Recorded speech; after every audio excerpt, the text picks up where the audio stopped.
tem coisa melhor do que a gente acordar entre amigos. E novos amigos. Novas amigas que estamos fazendo. Está vindo lá de Minas, né? Um trevão desse. Um domingo ensolarado depois de um dia de chuva. A gente só tem que agradecer pela oportunidade de estar servindo ao movimento espírita a ampliar o seu potencial de saberes. É a proposta da doutrina espírita fazer com que todos nós nos qualifiquemos, não apenas para o trabalho dentro das casas espíritas, mas para a vida. Porque estar espírita não é apenas dentro de uma casa espírita, é estar na vida, vivenciando os aprendizados que adquirimos dentro da casa. E hoje, né, Viviane nos deu esse presente, obrigada, Vivi, né, em nome de todos o CD5, por estar nos apresentando a Rose, essa moça linda, né, que aqui se encontra, que vai estar falando conosco. Gente, quando a gente começa a ler aqui, tá, a apresentação de Rose, a gente entende por que estamos aqui. Olha só, né? O nome completo, Rose Alves Leite, né, nasceu em março de 1980, na cidade de Belo Horizonte. Artista plástica de profissão, apaixonada pela filosofia, tendo como prediletos os filósofos Friedrich Nietzsche e Baruch Spinoza. Desde muito pequena demonstrou encantamento pelo Evangelho de Jesus, que lia com fervor. Teve como base religiosa o catolicismo, como a grande maioria de nós, fez primeira comunhão, crisma e alimentava o desejo de ser franciscana. Médio ostensiva, reencarnacionista, de natureza, conheceu Candomblé aos 14 anos, se apaixonou completamente pela filosofia iorubá e aos 15 anos foi iniciada. Passou sua adolescência na presença de orixás, né? É isso mesmo? Maravilhosas, bebendo na fonte de sua sabedoria dos povos originários. Aos 25 anos, resolveu seguir outro caminho, quando teve acesso pela primeira vez a um exemplar do Livro dos Espíritos. Expositora espírita desde então, 2008, idealizadora do projeto espírita Religare e da Sociedade Espírita Allan Kardec. Tem em Allan Kardec um professor presente e se dedica especificamente ao estudo das suas obras e do apóstolo da mediunidade Francisco Cândido Xavier. Só isso, mas nada. O quanto ela tem de conhecimento, o quanto ela vai nos trazer de reflexões. E ela colocou aqui nesse livro que ela está nos apresentando, tá? A exposição espírita quando o coração fala, porque se o coração estiver falando, é melhor ficar em casa caladinho. Falei disso. Sejam bem-vindas, prazer enorme estar com vocês. A casa é de todos nós estamos apenas na administração da casa. E é uma alegria muito grande ter o nosso amigo, companheiro, cantor de todas as horas, a voz da multidão. A voz poderosa. É de Lázaro que vai nos presentear na oração inicial.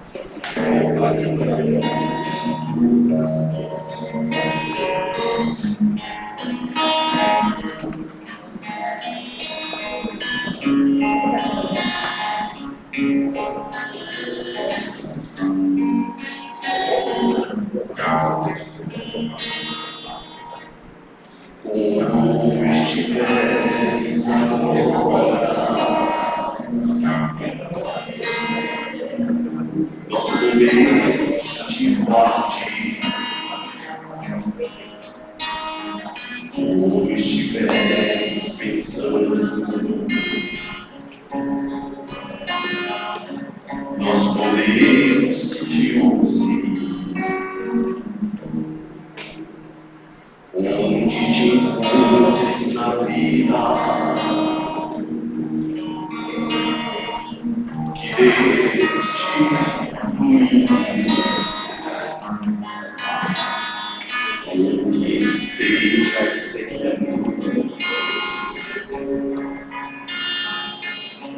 Nosso Deus te guie no que fizeres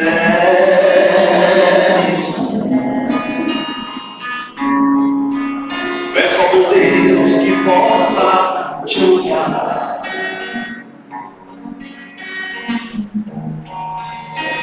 e em cada passo teu, a mão de Deus irá te abençoar.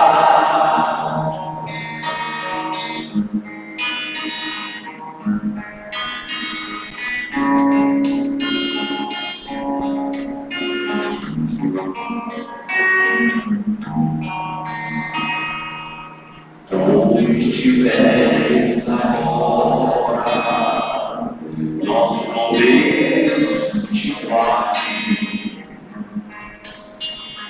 Como estiveres pensando, nosso bom Deus te use.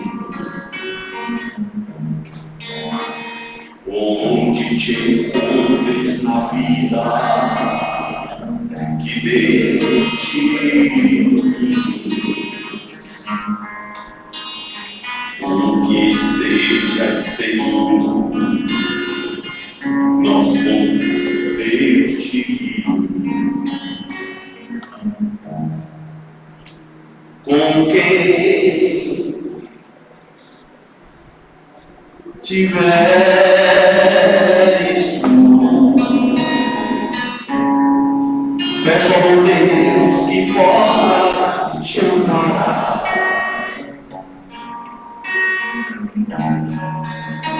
e em cada passo teu, a mão de Deus irá te abençoar.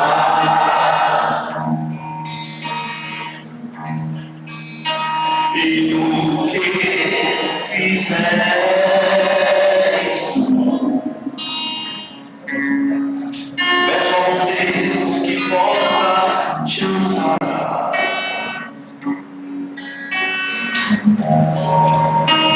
e em cada passo teu,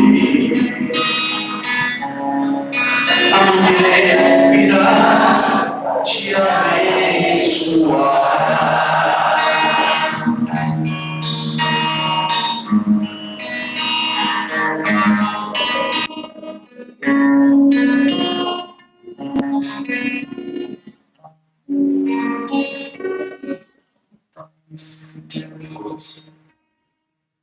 E neste momento, eu passo a palavra à Rose Leite para que ela possa nos corresponder.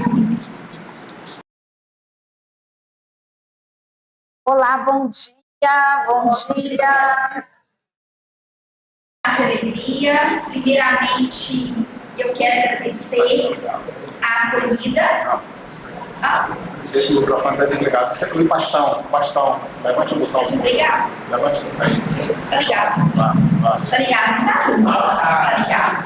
Primeiramente, eu quero agradecer a recepção amorosa, não somente do local, do ambiente, mas também a recepção amorosa de pessoas que, de alguma forma, a gente já tem uma relação, porque hoje em dia a internet possibilita esses encontros, né?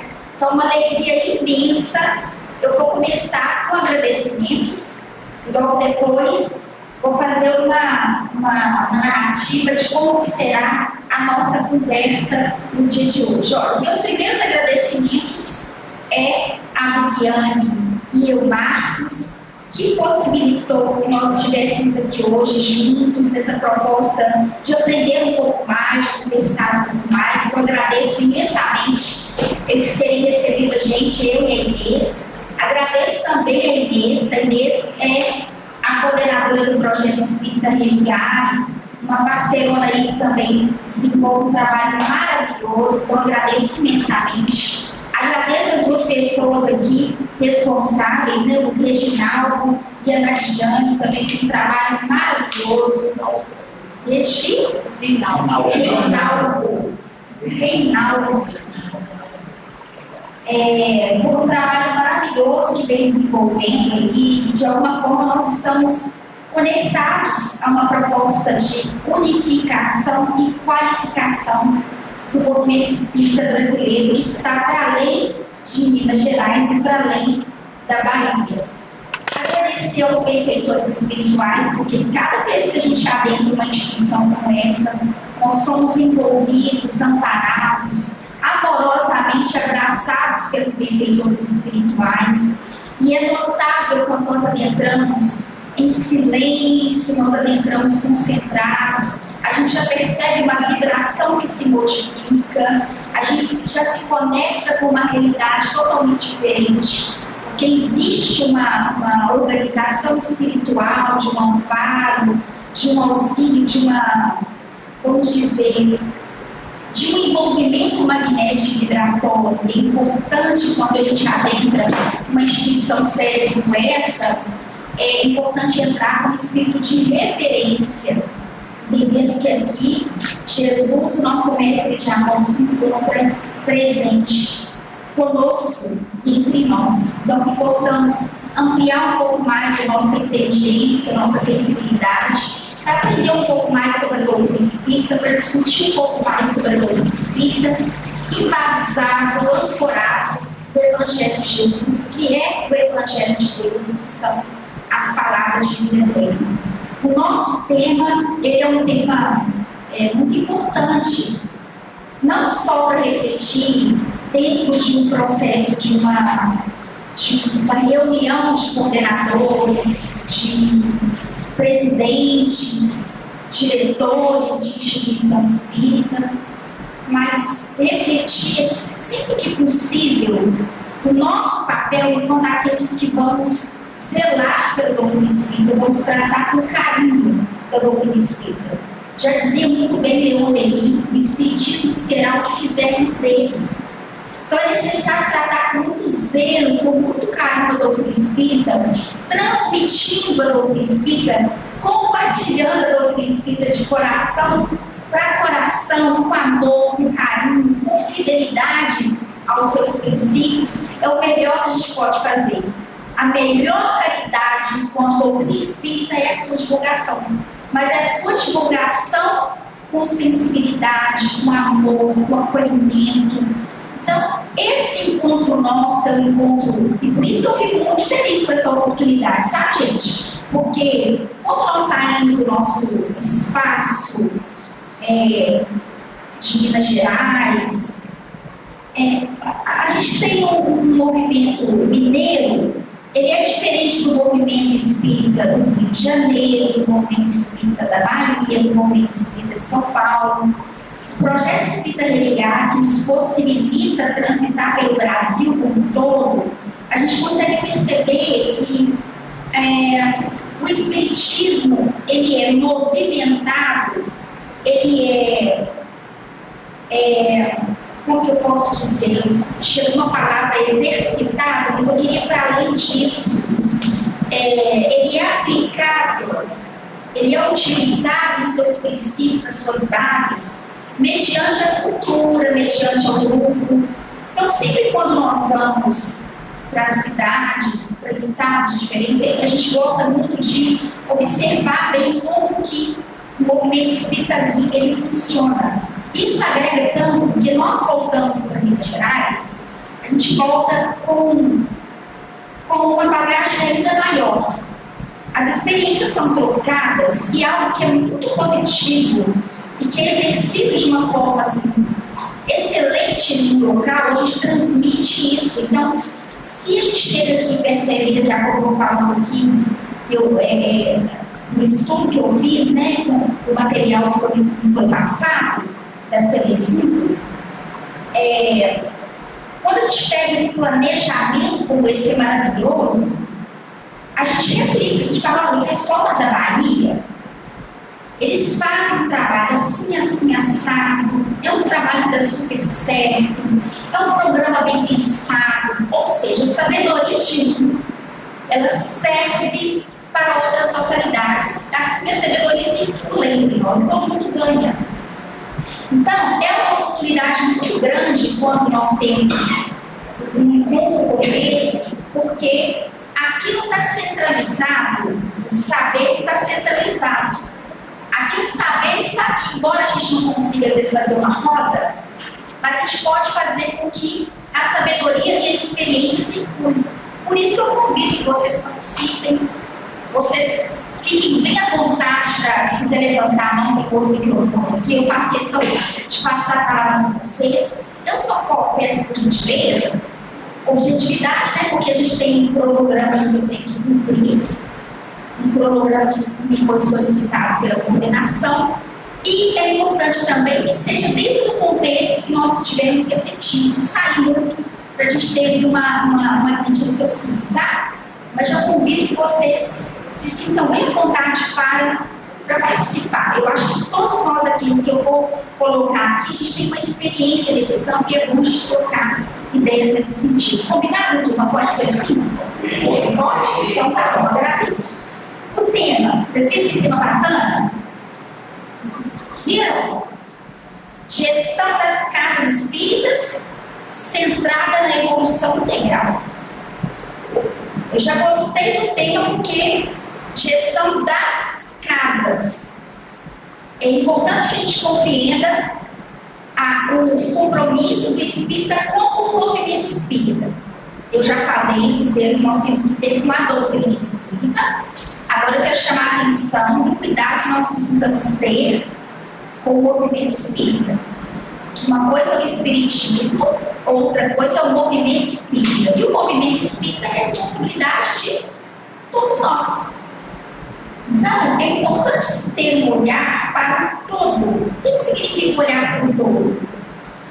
Encontro entre instituições, entre coordenadores, entre frequentadores, entre tarefeiras e tarefeiros, e por aí vai. Para quê? Porque a qualificação, ela deve ser do movimento espírita como um todo. Então é muito importante que as instituições espíritas, elas criem um processo de interação entre elas. Que uma possa oferecer suporte e auxílio para a outra. E aí, o grupo como um todo, ele cresce. Vamos imaginar uma instituição desempenhando um papel excelente. A casa tem um trabalho com tarefeiros, não falta tarefeiro, tem seminário uma vez por mês, oferece cursos de capacitação e qualificação. Você fala, nossa, maravilhoso. Mas às vezes a instituição espírita está ao lado, quando eu digo ao lado, é pai vizinho, é próximo. Às vezes aquela instituição é uma instituição que tem carências de tarefeiros, é uma instituição que não consegue, às vezes, levar um expositor, uma expositora de fora, para compartilhar algo que seja um conteúdo, entre aspas, novo para aquele grupo específico, ou oferecer um curso de capacitação e qualificação. Então, é importante sim ter essa interação entre as instituições. Porque olhar apenas para o ganho da minha instituição, o importante é que a minha instituição seja excelente. O importante é que o todo esteja funcionando da melhor maneira possível, porque nós estamos tratando de algo que é uma engrenagem, que deve funcionar, entende? Perfeitamente, cada uma executando o seu papel e a gente ajudando o povo. O grande responsável do movimento de sensibilização dos espíritas foi Bezerra de Menezes. Bezerra de Menezes foi um espírita que se dedicou muito na ideia de unificação, uma proposta de unificação do movimento espírita. Então, quando nós estamos falando de unificação, nós estamos falando também de unificação e qualificação do movimento espírita. Porque o movimento espírita precisa ser unificado, mas ele também precisa ser qualificado. Então, vamos imaginar que aqui em Viana de Carvalho se envolve um trabalho, um trabalho excelente no campo da mediunidade. Mediunidade tem uma tarefa já bem consolidada, uma experiência. Oh, que maravilha! Então, vamos interagir com outra instituição E naquilo que Viana de Carvalho precisa de avançar um pouco mais, infância e juventude, evangelização, ou reuniões de infância e juventude, a gente troca. As pessoas experientes aqui vão oferecer os cursos de capacitação e qualificação para uma instituição vizinha. A instituição vizinha oferece cursos de capacitação e qualificação da infância e juventude e por aí vai. Essa interação é excepcional, porque além de a gente trabalhar um componente lindíssimo que a gente aprende com a doutrina espírita, que é o elemento fraternidade, a gente passa a ter uma visão para além das nossas necessidades imediatas. A gente tem uma certa tendência mesmo de, às vezes, olhar apenas para aquilo que nos toca mais diretamente. Mas é importante a gente já começar a trabalhar, começar a trabalhar o componente fraternidade e amor para além. Né? Como você imaginar, eu gosto de imaginar uma metáfora não, uma exemplificação clara do que seria o amor partir de nós. Vocês vão ver que depois a gente tem a gestão das instituições espíritas, né? E o objetivo principal é centrado na evolução integral. Ou seja, qualifica o movimento espírita como um todo, mas o objetivo principal é o foco da melhoria do ser humano, que vai para além dos espíritas. Vocês perceberam? Então vamos imaginar um lago de águas tranquilas. Para a gente entender o que é amor. Aí você pega uma pedra, quem já brincou? Você pega uma pedra e joga. Quando você joga a pedra cai naquele lago de águas, as águas estão tranquilas. O que acontece? Cria ondas concêntricas, partindo de um centro. Isso é o amor. O amor parte do centro e irradia. Consegue perceber isso? E nós vamos fazer um processo que é de resgate da proposta triangular de Jesus, que é amar a Deus sobre todas as coisas, ao próximo como a si. E se a gente inverte, você tem o amor a si, o amor ao próximo e o amor a Deus. Então nós vamos perceber a importância do autocuidado, do autoamor, do estudo de si mesmo, para que esse amor, partindo de mim, ele possa criar um crescente. Parte de mim, vai para o companheiro de tarefa, que aí nós vamos falar de instituição, vai para o companheiro de tarefa, sai daquela instituição espírita, vai para outra instituição espírita, sai de Salvador, sai do estado, e assim a gente vai. Era proposta de desenvolvimento. Agora, sem autoamor, sem autorrespeito, sem autoconhecimento, sem iluminação de nós mesmos, sem evangelho em nós, não tem como. Tem como qualificar lá fora, se a gente não buscar uma coisa de qualificação dentro. Então, a primeira coisa que nós vamos entender isso, quando a gente fala de gestão, nós estamos falando do pessoal.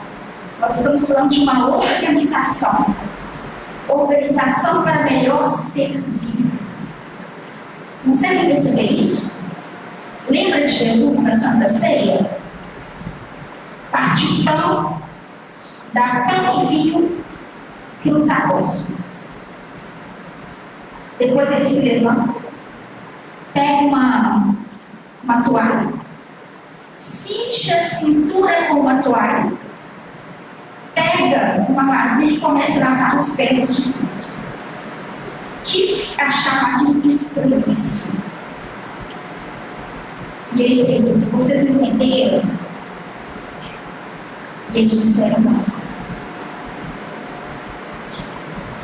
E ele diz: do mesmo modo que eu lavo os pés de vocês, é importante vocês compreenderem.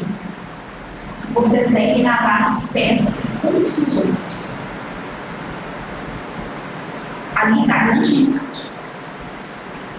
Eu vou servir, vou, mas eu vou bem servir. Eu vou dar algo de mim, vou, mas eu vou dar um melhor de mim. Vou dar qualquer coisa. Eu vou dar o melhor de mim. E aí que a gente tem que entender como é que nós vamos chegar nessa gestão, como é que nós vamos chegar nessa evolução do homem, do ser integral. Para isso a gente vai fazer aqui uma caminhada. Vou usar algumas obras como referência. Livro dos Médiuns, Livro dos Espíritos, o Evangelho segundo o Espiritismo, Paulo Estevão, livro O Consolador de Emmanuel. E livro Boa Nova. Essas são as obras que eu vou utilizar como referência. No momento em que eu for conversando com vocês aqui, eu vou citando os lugares que se encontram as referências para que vocês possam anotar, pesquisar depois, para que possam aprofundar a reflexão. Combinado? Tá tranquilo até aqui? Ótimo. Estão me ouvindo bem? Maravilha. Então vamos lá. A primeira referência que nós vamos pegar aqui, para nossa compreensão, é o Espiritismo com filosofia espírita. E para isso a base, gente, só para a gente entender um pouquinho,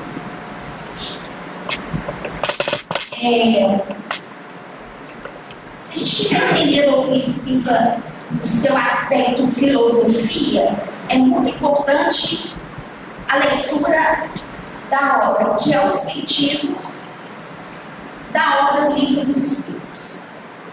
É importantíssimo de entender.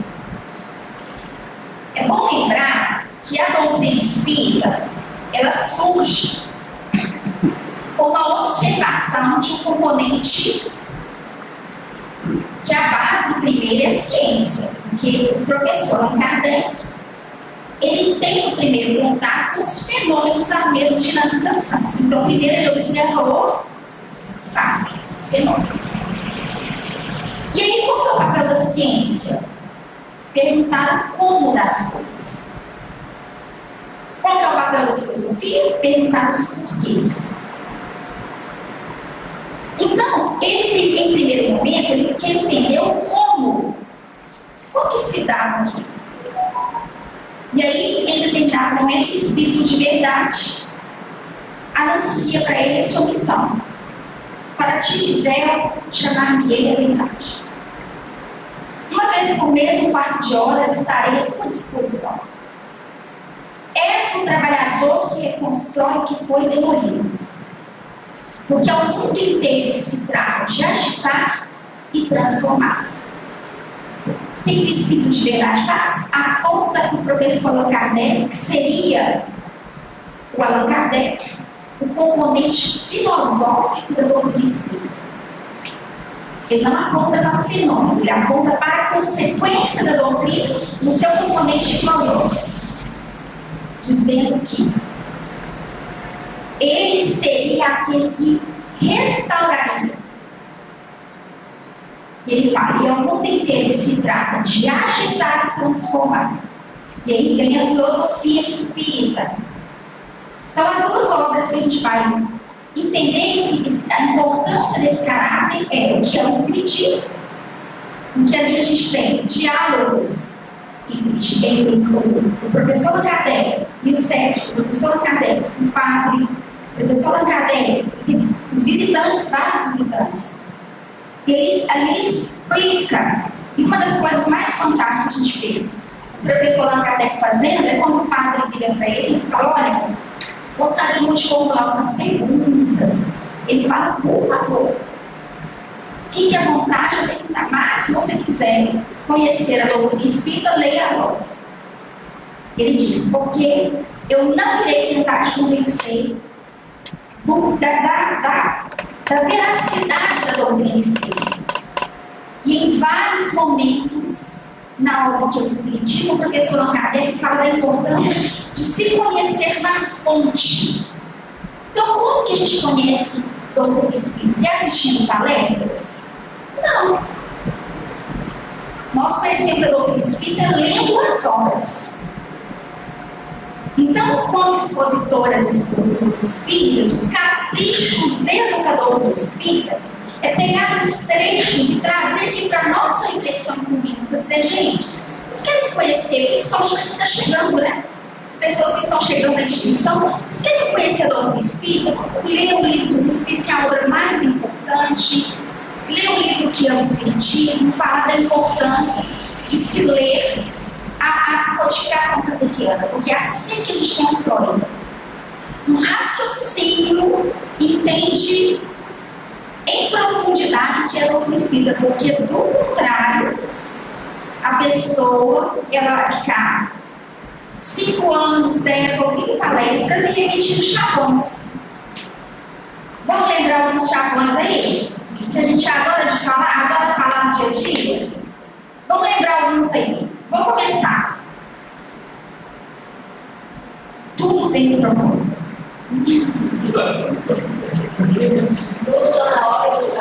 Tudo está na hora. Essa aí, tudo tem a sua hora, meu irmão. Os espíritos pensam assim, não fala isso não, que a hora dessa pessoa aqui já passou. Nós estamos tentando empurrar essa pessoa, essa tartaruga paralítica. Nada acontece. A pessoa só faz escolha ruim. A vida é uma tragédia. Aí o espírita vira que nada acontece por aqui. Tem a resignação, meu irmão. Tudo isso que nós estamos falando tem sentido, não tem? Se não vem pelo amor, vem pelo amor. Se não vem pelo amor, Vem. completa aí. Uai, não é pela lógica, não. O achar que era pela lógica, uai. Fala lá aí, gente. Uai. O achar que era pela lógica, uai. Uai, não.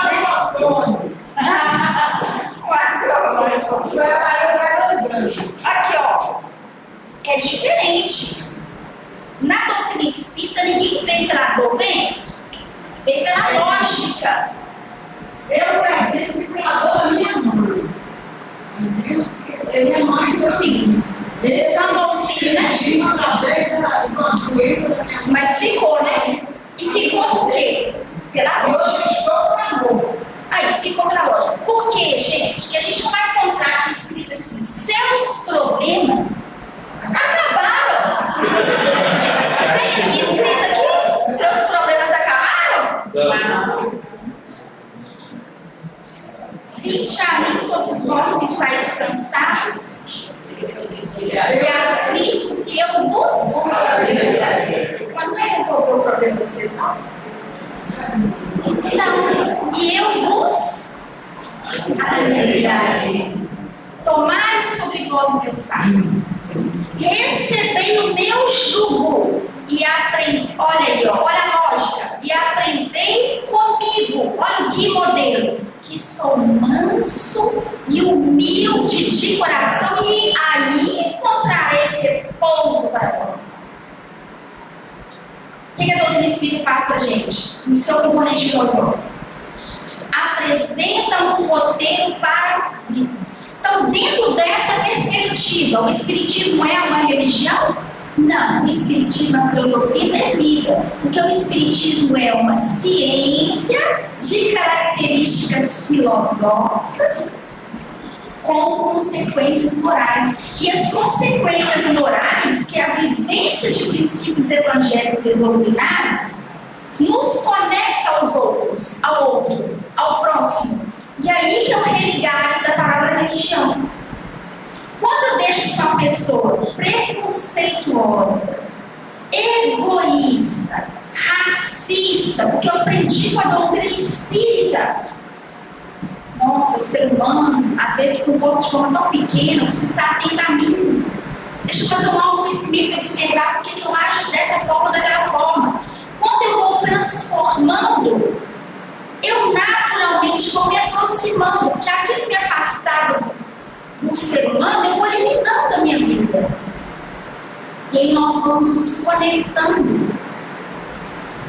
Daí a importância de entender o que de fato é ciência espírita, filosofia espírita e religião espírita, porque tem muita gente que pensa que o espiritismo é religião. Não, o espiritismo é tríplice.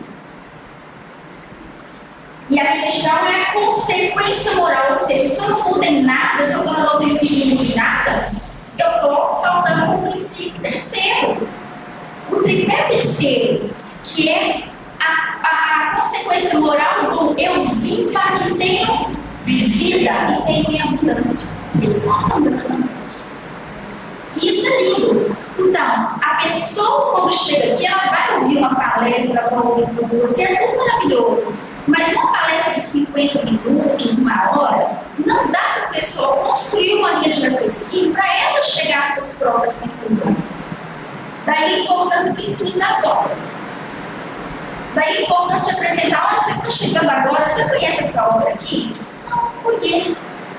Leva para você ler, para você conhecer o professor Allan Kardec. Aí nos diálogos nós vamos ver o homem bom. Para além do erudito, o homem bom.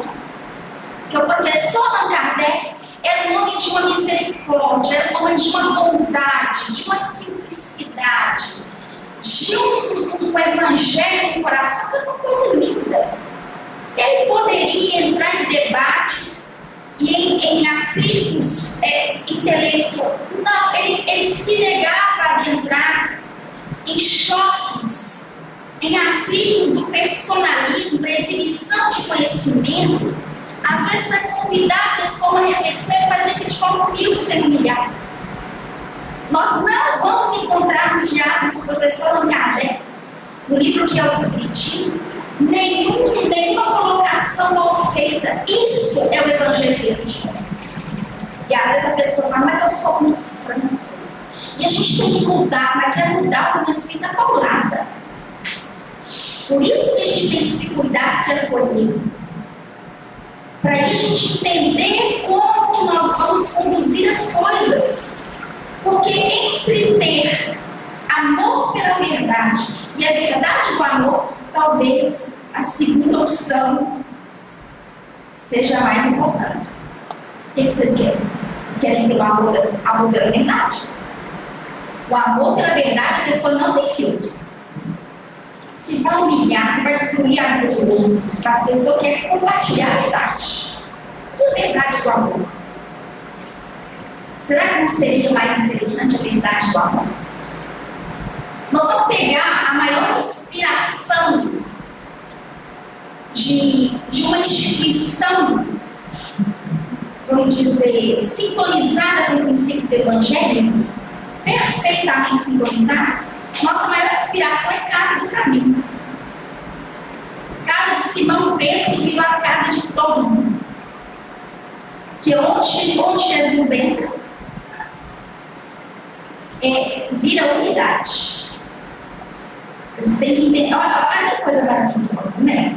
Olha que coisa linda. Jesus, quando ele começa a sua missão, a primeira coisa que ele faz é mudar para a casa de Simão Pedro. Ele passa a residir na casa de Simão. Cafarnaum, cidade de pesca. E a casa que era da família de Simão passa também a ser a casa de Jesus, mas Jesus não faz sozinho. Jesus levou os agregados dele. Imagina, Vivi e Marcos falam, moço, vem para Salvador, que vou receber vocês aqui em casa. Fala, como nada, eu pego os 12 tarefeiros lá da SEAC, do Religado, coloco tudo na caixa de vidro lá, desliga. Dorme até no banheiro, não tem nada a ver, né? Não tem problema. Jesus fez isso. Levou os agregados, 12, só 12. Mas não era só os 12, não, porque onde Jesus ia, a multidão de sofredor procurando Jesus. E teve aquele caso lá, bonito, que foi, a multidão era tanta que o paralítico não conseguia se aproximar de Jesus para rogar misericórdia e a cura da sua limitação. Bati sem querer o microfone, esqueci.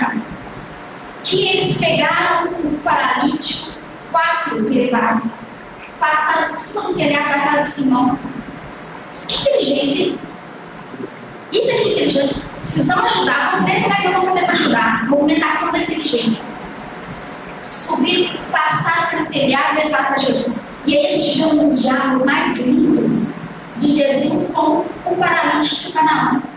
Perdoaste são os teus pecados. Os fariseus estavam indo lá e falaram o quê? Quem que pensa que está perdoando aqui? Quem pensa que ele está perdoando aqui? E aí eu vou contar para vocês vão pegar depois e vão ver. Jogando a sementinha num cômodo. Deixa eu olhar o que Jesus falou. Que ele se tinha autoridades religiosas, de um lado, preocupado com a lei. O rigor da lei, da verdade. Jesus tinha a verdade no amor. Expressão pura de misericórdia. E os outros preocupados com coisa burocrática. Não o sofrimento todo, não. Vamos. A lei aqui é mais importante. A lei é mais importante. E aí, olha que bonito. A casa de Simão vira a casa de Jesus, vira a casa dos donos, dos agregados, depois vira a casa da multidão. Cadê a casa de Simão Pedro? Imagina vocês. Tem um Peixotinho? Médico espetacular, tem um livro dele, chama Materializações Luminosas de Rafael Américo Ranieri. Delegado. Fora das materializações produzidas por Peixotinho, os espíritos, quando se materializavam, ficavam iluminados. Era ele e o Chico. Eles achavam aquilo super interessante. E pensavam, mas por que os espíritos materializados? Pelo ectoplasma de Peixotinho, eles se irradiavam luminosos. Só a Gênese Kardeciana que explica isso pra gente. Capítulo 13, 14 e 15 fala sobre os fluidos, que não têm qualidade própria. Somos nós que damos qualidade ao fluido. A casa do Peixotinho era a casa de Deus. À noite ele abria para o acolhimento de pessoas em situação de rua, de prostitutas, de pessoas em estado de sofrimento. A casa de Peixotinho era a casa de todo mundo. Ele não era médico, ele era um homem bom. E como ele tinha muito amor, o ectoplasma dele estava impregnado pelas qualidades morais dele. E a mulher boa, isso ele tocou na orla de Jesus e ele perguntou: quem ele tocou? E os discípulos perguntando: Senhor, a multidão inteira te aperta e você pergunta quem me tocou? Ele diz: alguém me tocou de forma diferente, porque de mim saiu virtude, poder. A virtude é que dá qualidade ao fruto. Então o indivíduo bom, ele dá o quê? Ele dá o que ele tem de melhor. Então, nesse modelo a gente vai ver um Peixotinho abrindo as portas da casa dele, fazendo culto com as pessoas e compartilhando princípios. Tem documentários de Peixotinho aí no YouTube. Procure depois. As filhas dele falando daquele homem maravilhoso, simples, humilde, gente. Não fazia nada mais do que acolher pessoas simples, pessoas que são praticamente invisíveis na sociedade, que vivem marginalizados à margem da sociedade. Homem bom. E a casa do caminho, que era a casa de Simão, que era só dele, da esposa, da sogra, virou a casa dos pobres, dos doentes. Então, o livro Paulo Estevam, a primeira parte do livro, fala muito sobre aquele clima da casa de Cafarnaum, a casa de Simão. E aí vem uma referência importantíssima, que agora eu vou ler os trechinhos. Quando o Gesiel chega lá, vem o Gesiel, que espírito, hein? Que espírito maravilhoso. O livro Paulo Estevam é cheio de lições maravilhosas. Porque tem gente que fala muito, tem espírita que não entende a importância do Primeiro Testamento. Gente, o Primeiro Testamento é fonte máquina da revelação divina. Ah, não, mas o Primeiro Testamento falava muito de olho por olho, dente por dente. O que é o olho por olho, dente por dente, gente? O olho por olho, dente por dente é a lei de causa e efeito, que é aplicada pela vida. Não é o ser humano que tem que tomar o lugar da lei. Isso está explicado no livro dos Espíritos. Tem um trecho no meu livro que fala sobre isso. Então a pessoa desfaz da primeira parte da revelação divina o amor, amar a Deus sobre todas as coisas e ao próximo como a ti, está no primeiro testamento. Acolher o peregrino, auxiliar o peregrino, isso tudo, a caridade também era expressada, era ensinada na primeira fase da revelação divina. E quando a gente vê um gigante daquele que era Jezreel, o que Jezreel ao princípio tinha como base? O que ele tinha? A primeira fase da revelação divina, ele tinha Torá.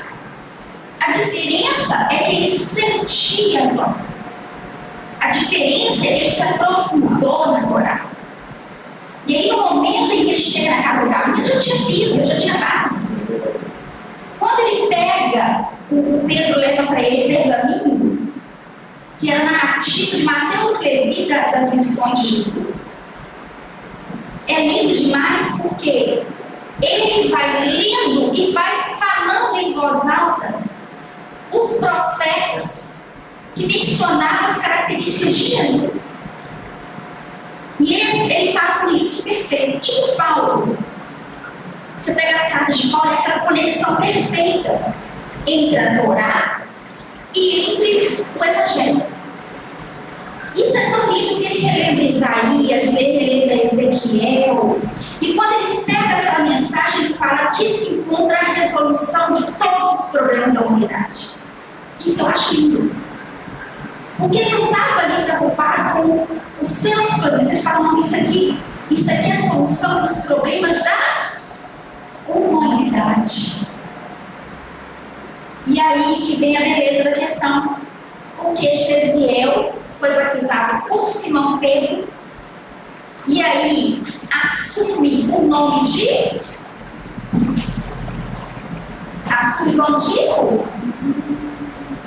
Jezreel assume o nome de Estevão. Alguém falou nitidamente? Assume o nome de Estevão, porque era um hábito, era comum que quando eles se convertiam ao Evangelho, eles mudavam de nome. Para dizer, eu sou uma nova criatura agora. É um novo começo. E ele assume o nome de Estevão. E vem uma coisa muito bonita, porque ele chega lá em condições de muita penúria, de muito sofrimento, e de doente, de pobre, de miserável. Ele se torna uma figura importantíssima que iria ajudar demais, muito, na casa do caminho. E aí muitos de nós nos identificamos com isso. No sentido de quantas pessoas que não buscam instituição falam, já tem de tudo. Deixa eu ver se lá no Espiritismo eu consigo algo para amenizar as minhas dores e sofrimentos, ou uma resposta. E a pessoa chega com uma questão, um problema, uma dor, e o encantamento é tão grande que a pessoa, ela abraça a doutrina espírita e ela passa a militar com. Ela começa a trabalhar no sentido de que isso foi tão importante para mim que eu quero também colaborar, para que outras pessoas sejam auxiliadas. É um sentimento básico de verdade. Só que o que acontecia? Eles começaram a observar, e aí é onde eu quero chegar para já entrar no planejamento aqui, sabe, gente? Tá maravilhoso aqui. O Estevão, o Pedro, Estevão e os demais companheiros começaram a perceber o seguinte: falou, olha, nós estamos aqui numa condição que vem tanta gente pedindo ajuda, pedindo auxílio, solicitação, são tantos doentes, são tantas pessoas passando fome, que os estudos estavam ficando um pouco de lado. Os estudos do Evangelho. E aí, o Simão começa a pensar assim, olha, não dá para ficar assim.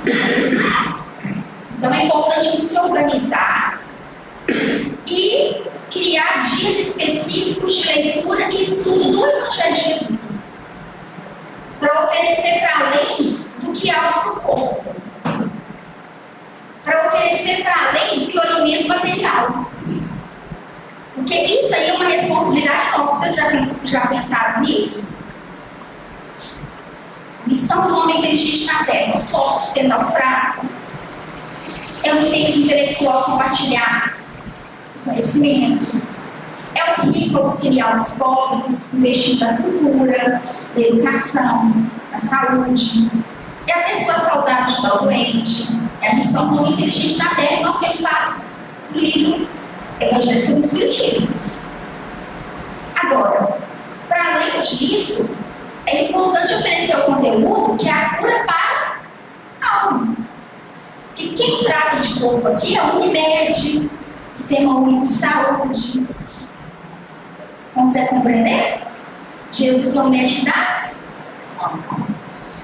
E eles disseram: olha, mas nós não podemos ficar como estamos. Porque a gente está trabalhando muito, mas estamos deixando a desejar no quesito Evangelho de Jesus. Aí Pedro organiza um trabalho, chama a turma, conversa, e pega 7 companheiros que iriam, como se fossem coordenadores, que iriam trabalhar nas áreas. E o Estevão foi um dos que foi escolhido para auxiliar aquelas pessoas que estavam em uma condição de muito sofrimento. Só que, gente, diz que o Estevão cuidava das pessoas com tanto amor, que no momento que ele estava limpando, cuidando das pessoas, ele ia falando das consolações evangélicas.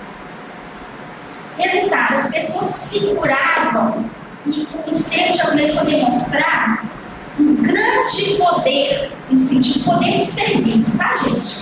Quando a gente fala de evangelho, nós estamos falando de poder de servir. Não é autoridade para alimentação egóica, personalismo, não. Poder de servir, capacidade de você impor as mãos numa tarefa do passe magnético, do tratamento magnético, a pessoa melhorar através da sua ação magnética. E o Estevão começou a desempenhar um papel extraordinário e também colaborar com as explicações do próprio Evangelho. Então, o que a gente pode aprender com isso, trazendo para a nossa realidade? É muito comum nós observarmos no movimento espírita, quando a pessoa chega no movimento espírita e vai lendo as obras, vai observando que constantemente o convite que nos é feito é a respeito de cuidar do semelhante. É a máxima, a importância da máxima: fora da caridade não há salvação. E a pessoa começa a pegar tarefas na casa espírita para fazer. Quem pega uma tarefa, pega 2. Quem vai se identificando aí?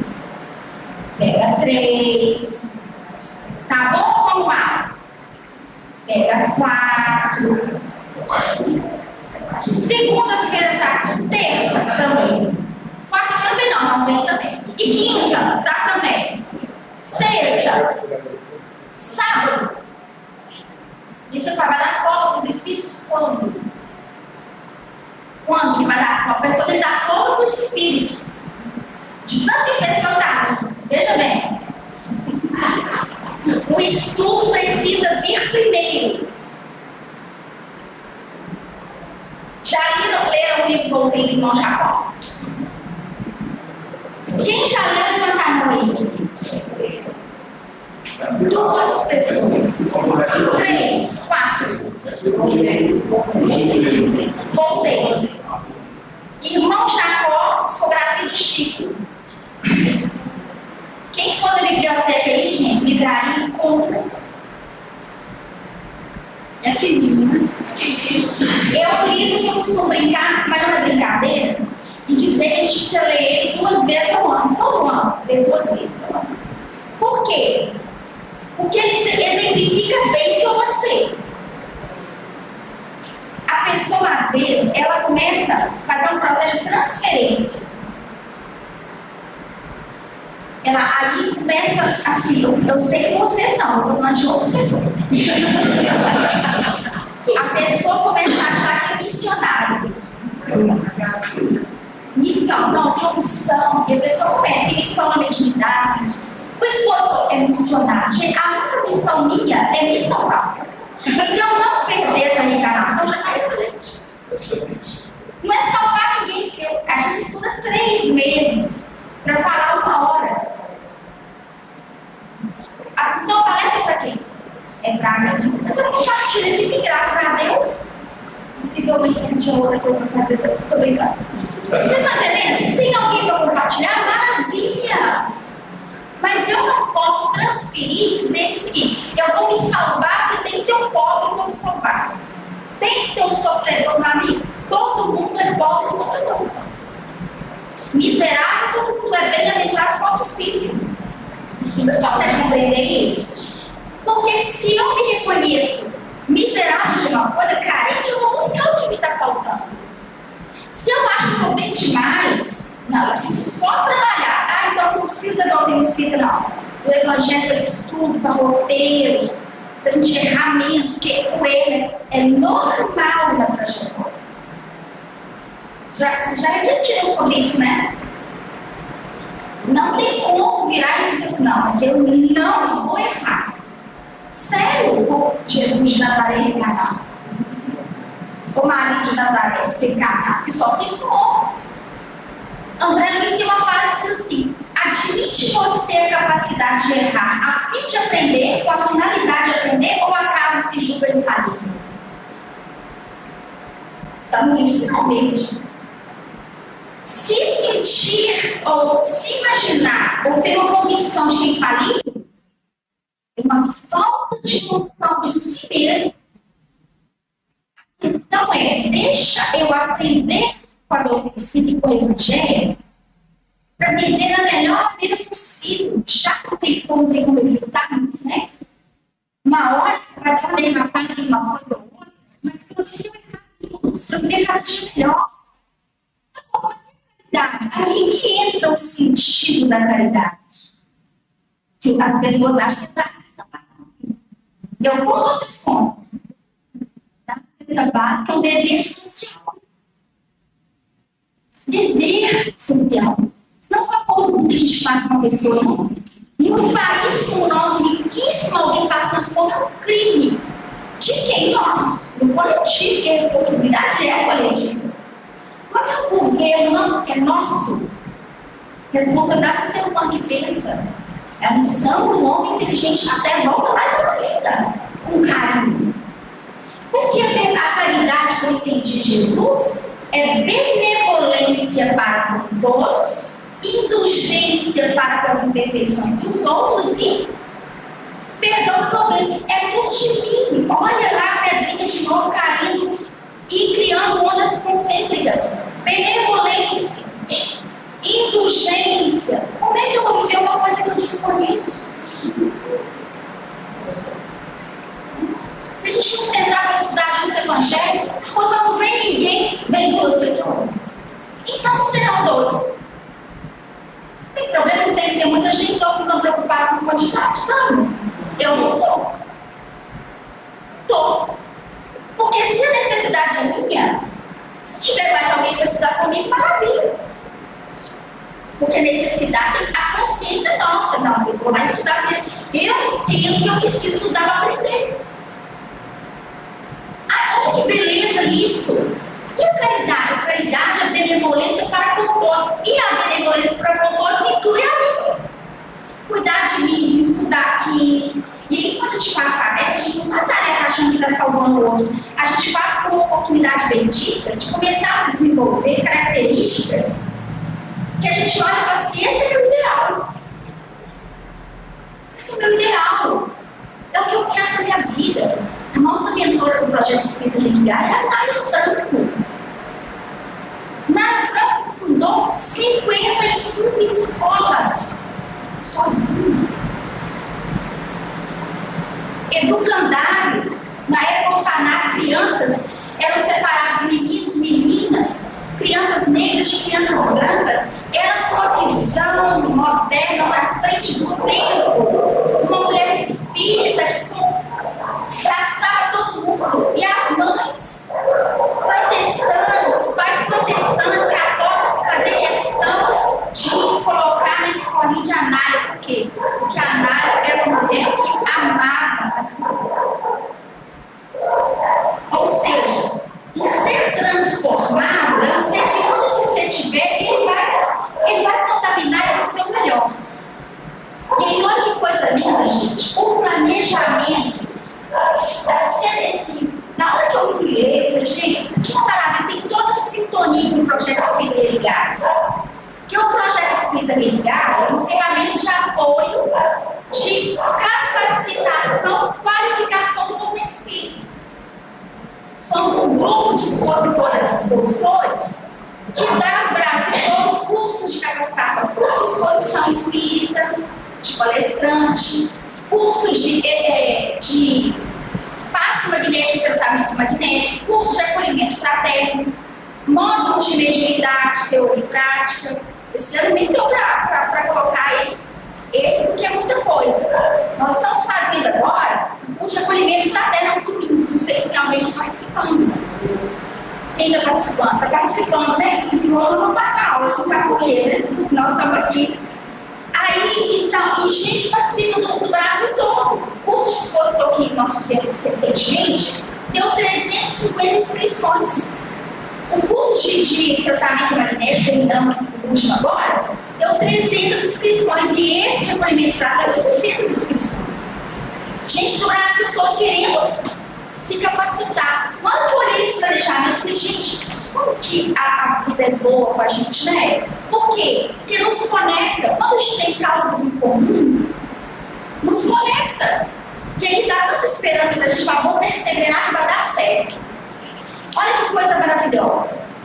Primeira coisa que eu acho fantástica é a formação continuada de defesa voluntária. Quem passou, gente, para... Não. Até o final do dia eu vou... Final, já guardei aqui, ó, Isaías, o profeta, né, Isaías?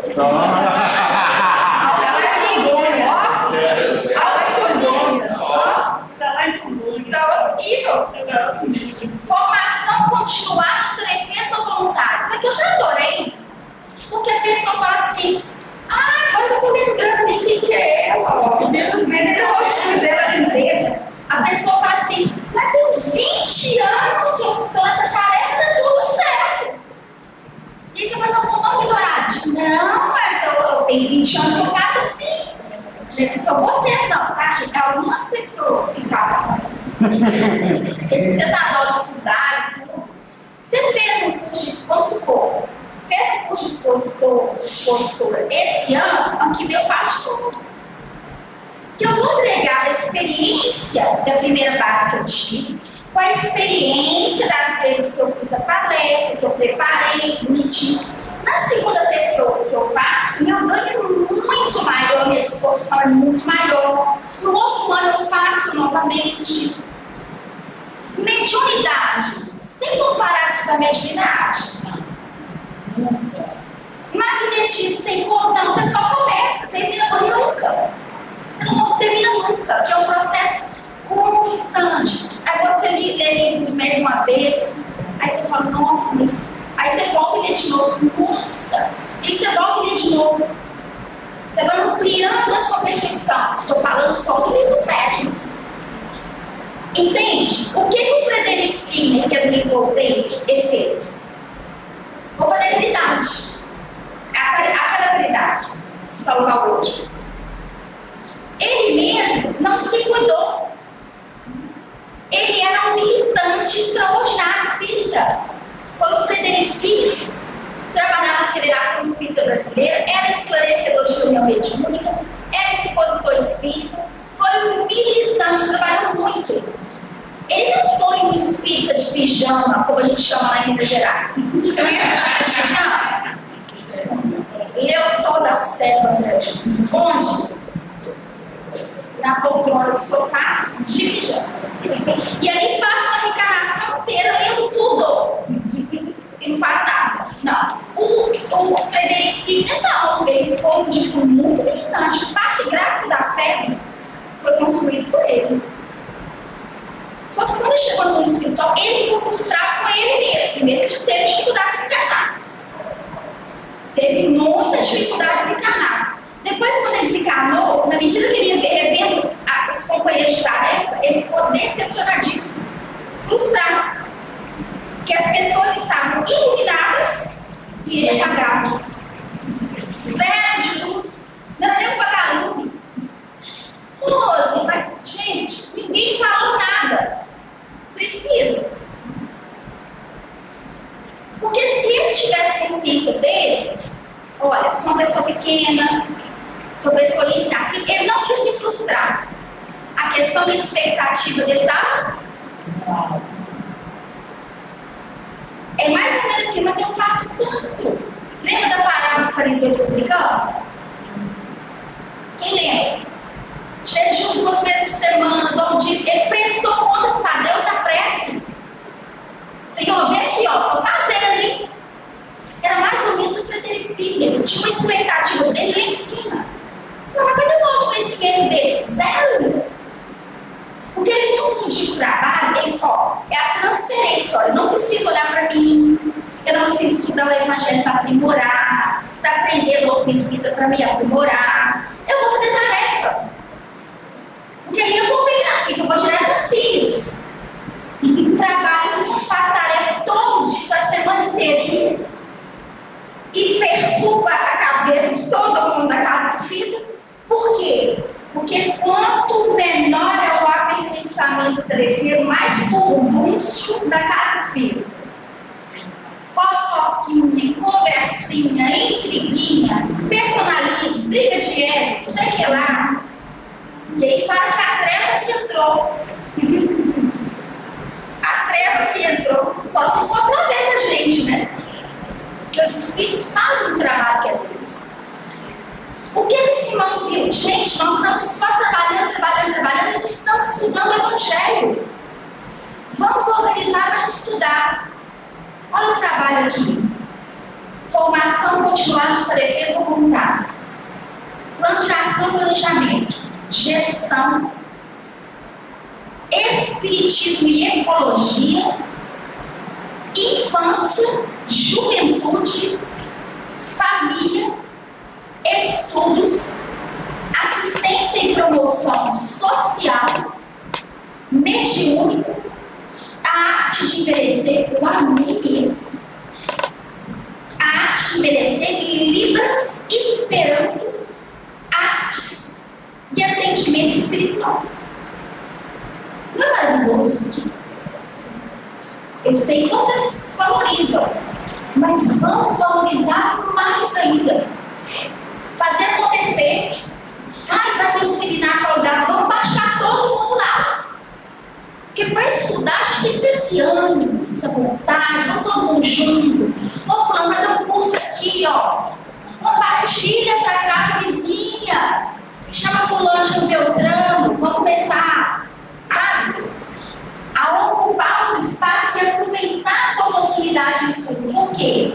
Porque a tarefa não substitui o esforço que nós precisamos fazer para a nossa eliminação individual. Isso é gestão. Mas gestão de quê? De nós mesmos. Como é que nós vamos criar gestão em casa espírita sem uma autogestão? Como é que eu vou gerenciar fora se eu não consigo gerenciar as minhas emoções? A pessoa discorda de um ponto de vista meu, eu já fico chateada com a pessoa. Leva o pessoal. Gente, não pode levar nada do pessoal. Sabe por quê? Aqui não tem pessoal. Não tem que ter pessoal. Aqui tem que ter um propósito. Aqui tem que ter uma causa. Qual é a causa? Qual é o objetivo final? O bem do todo. Não é das partes. Ah, não, mas eu queria que fosse assim. Ah, mas eu queria que fosse... Não dá para fazer assim e assado? A gente divide.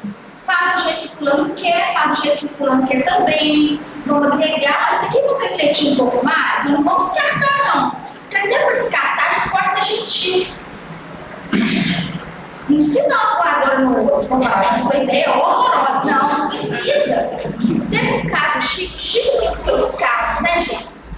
Casos maravilhosos. O companheiro uma vez chegou com o Chico e falou com o Chico, seu Chico, nossa, a gente está com tanta dificuldade tarefeira, Chico, na nossa casa. Eu tive uma ideia. Eu acho assim, vai ser uma ideia que vai resolver, lembra dos seus problemas da cabeça. Era tipo assim, era um tabajara, uma ideia tabajara. E aí virou pro Chico, ó, a gente destruiria todas as casas espíritas da cidade, que não tem gente mesmo, não tem tarefeira, nem frequentador. Construiria uma casa gigante, ou pegar as tarefeiras da casinha dos gatinhos pigados, colocava tudo naquela casa lá. Ia ficar uma casa cheia, a gente não ia ter problema com tarefeira, todo mundo ia poder trabalhar.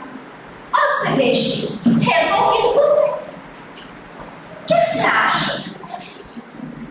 Que livro do modo com que o Chico respondia? O Chico nunca virava e falava assim, nada a ver. Você está ouvindo de algo? Outro nome do fulano na oração aí, gente, de radiação. Espírita acha às vezes que tem que tudo levar para o campo da obsessão. E não concordo. Você fala a palavra não concordo, você já pega mal. Não concordo. Você vai interessante o que o Chico fazia. Ele concorda, palavra interessante. Ele parabenizava o esforço do raciocínio horroroso, mas aí ele levava a pessoa para reflexão. Tipo, interessante essa ideia que você teve. Eu estou pensando aqui, se a gente pegasse todos os postes de luz da cidade, pegasse todos e reunisse, e a gente fizesse uma praça bem grande e colocasse todos os postes lá, eu acho que a cidade ia ficar toda no escuro e a praça tão iluminada que ficaria insuportável a gente ficar lá. Mas ele considerou e falou, interessante. Eu estou pensando aqui, o que ele estava dizendo? Não tem problema a casa ser pequenininha, não? Ele é um poste. Ali é uma luz que se irradia, são pessoas que têm as vidas delas transformadas. Não é quantidade de pessoas, é a qualidade do trabalho bem executado. Isso aqui é maravilhoso. Dentro daquela proposta que nós colocamos, a gente pode trocar ideia, um vai na casa do outro, vai na casa do outro, vai na casa do outro. Isso é um movimento de unificação que tanto pediu o Bezerra de Menezes, nosso querido Bezerra de Menezes. Então, olha que coisa maravilhosa.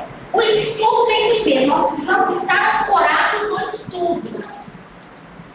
Na filosofia, daí uma outra proposta de vocês aqui que eu acho que é maravilhoso, que é a nossa proposta também, porque o segundo mentor do Projeto Espírita Ligado, primeiro eu já falei que é a Amália Franco, que é mais na área social, e a segunda, ambos são educadores, tá? O segundo mentor é Eurípides Passaroso. E Eurípides Passaroso, ele trabalha com a educação do espírito, com a evangelização do espírito que é eterno, do espírito que continua a sua trajetória. Então, é aquela visão madura do ensino. Os nossos estudos na reunião pública precisam ser estudos de qualidade, estudos voltados para dentro de nós, sem esses chavões, vai repetindo chavões, voltados para dentro, para a gente analisar, refletir, meditar. E para isso, uma pessoa que seja uma boa expositor, um bom expositor, pode compartilhar com aqueles que têm dificuldade. O intuito desse livro, inclusive, me perdoe mencionar assim, depois eu vou, em outro momento eu vou falar dele. Esse livro é exatamente para facilitar a pessoa. Não é um livro só para expositores espíritas, é um livro para quem quer estudar. É um livro para quem quer entender ciência, filosofia e religião espírita. É um livro que a gente aprende a linkar as informações. Porque quando você pega na codificação, o professor Lancaré, livro de Céu e Inferno, livro da Gênesis, geralmente a primeira parte da obra, ele pegando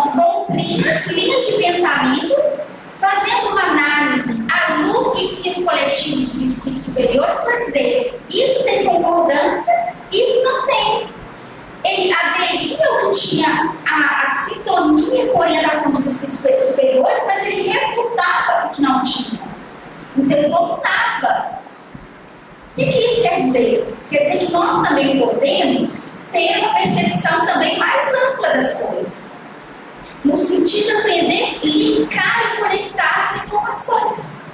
Você pega uma pessoa da área da psicologia, da psicanálise, ou como o caso da Inês, profissional terapeuta da NG, você pega uma pessoa com uma bagagem dessa, essa pessoa para tratar, por exemplo, seminários voltados, fazendo uma conexão com princípios da ciência convencional, com a ciência espírita, com a filosofia espírita, perfeito.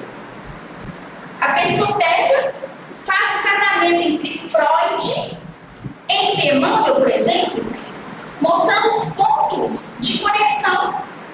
A pessoa que é da área da ciência, como o Marcos, por exemplo, pega o livro Evolução e Dois Mundos, a percepção, a facilidade que ele tem de domínio da obra é muito maior.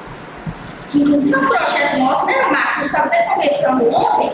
Vamos explicar para as pessoas simples. Por exemplo, eu tenho dificuldade com ciência, preciso de uma pessoa para explicar determinadas coisas.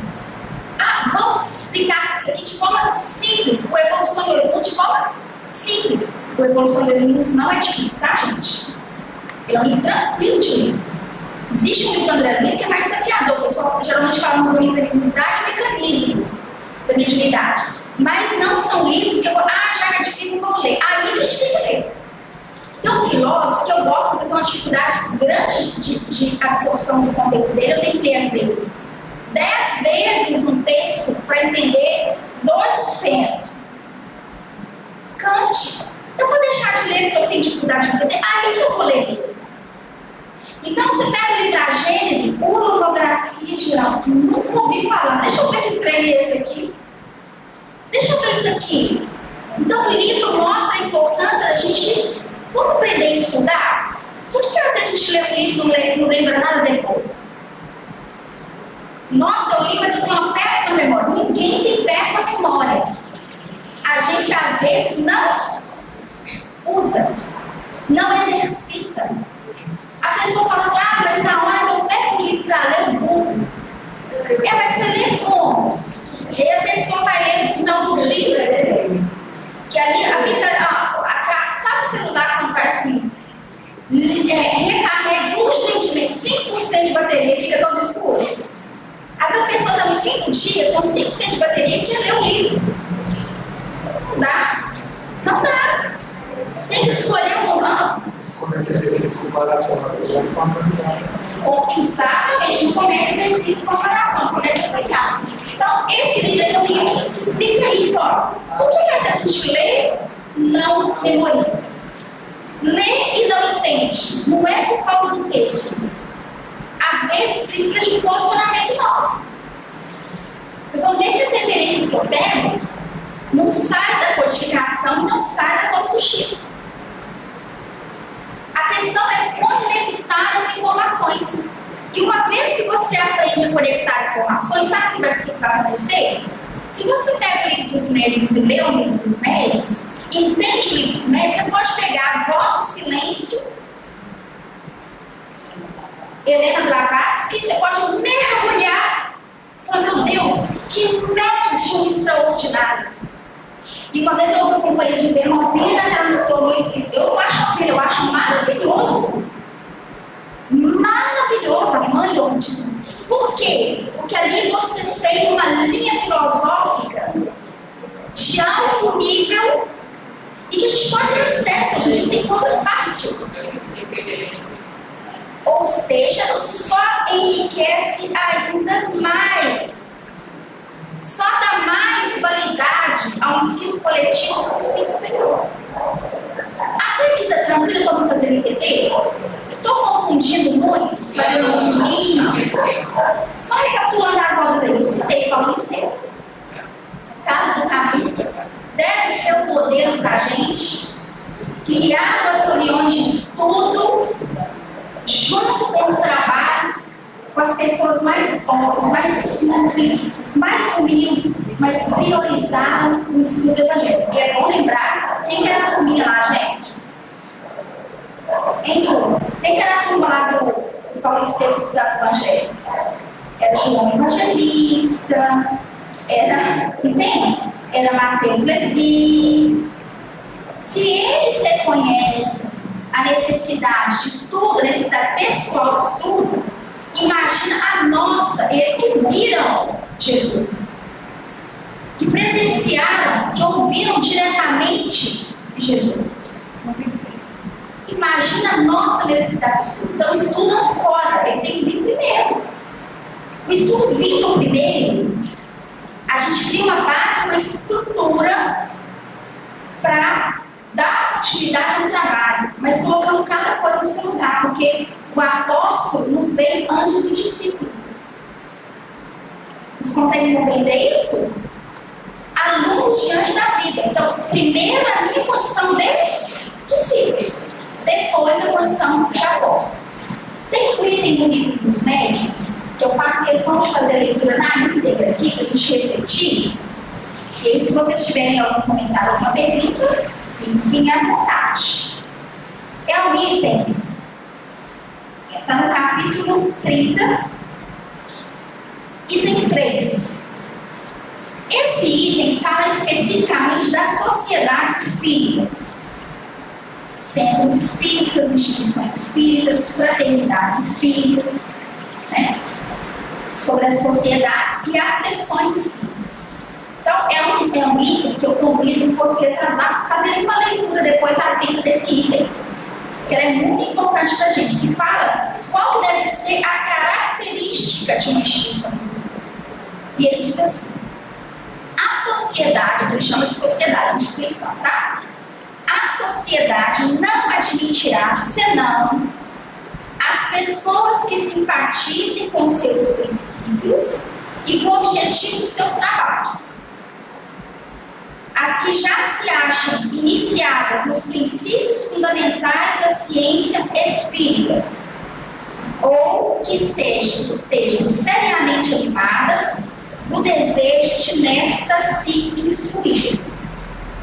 Consequência, exclui todo aquele que possa trazer elementos de perturbação às reuniões, seja por espírito de hostilidade e de oposição sistemática, seja por qualquer outra causa, e fazer assim que se perca o tempo em discussões inúteis.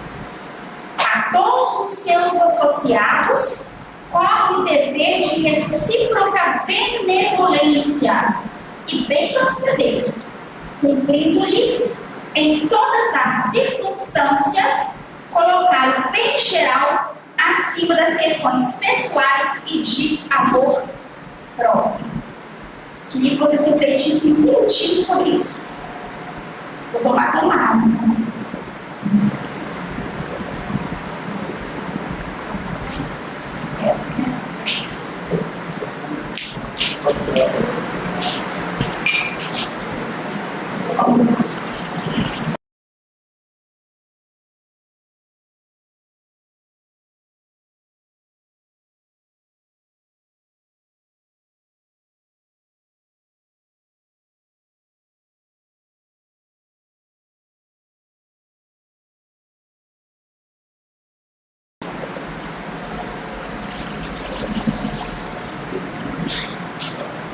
Vamos recapitular.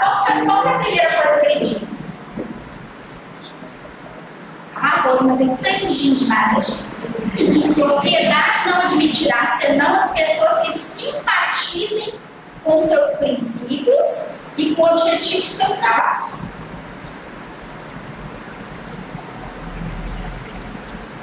Não, veja bem, não está falando do frequentador, tá? Frequentador, a pessoa pode ser um budista. Não estou falando de frequentador. Frequentador, a pessoa vai assistir uma reunião pública, ela vai porque ela gosta de refletir em torno de princípios relacionados à doutrina espírita, mas a pessoa, ela tem a linha filosófica dela, a linha de pensamento dela, ou tem a religião dela. Então, a a instituição espírita, a casa espírita, é aberta ao público que a pessoa pode frequentar. Aqui está falando de vinculação de tarefeiros, coordenadores. Vamos imaginar a pessoa quer ser voluntário da instituição, quer ser coordenador da instituição, mas a pessoa não consegue entender princípios que, quando eu digo entender, é aceitar princípios que são elementares da doutrina espírita. Então, a primeira coisa é, a pessoa tem que estudar antes. A pessoa tem que ter conhecimento. Ah, nós estamos precisando de tarefeiro, a pessoa chegou hoje. Não é a pessoa mesma. Não pode. E por questões óbvias. Você vai entregar na tribuna aqui uma pessoa que vocês conhecem? Imagina que perigo, gente. A pessoa vem falar coisas estranhas. Não, tem que ser uma pessoa que você, o dirigente foi, avaliou. Não, a mente da pessoa é boa. As obras de vazamento são boas, então a pessoa está habilitada. Então, isso que ele coloca é importantíssimo. Depois ele vira e diz: com os princípios, né, da doutrina e com o objetivo de seus trabalhos. Cada instituição, ela tem os seus objetivos de trabalho, ela tem os seus planos de trabalho ou missão. A missão da instituição. A pessoa chega, vamos imaginar, ela chega numa instituição, que a instituição trabalha com magnetismo. Magnetismo e espiritismo é uma ciência só, mas a pessoa acha que não é. Como é que ela vai trabalhar numa instituição? Como é que ela vai se vincular a uma instituição? É que ela tem um desacordo com a proposta do magnetismo, do passe magnético. Não faz sentido. E aí ele continua.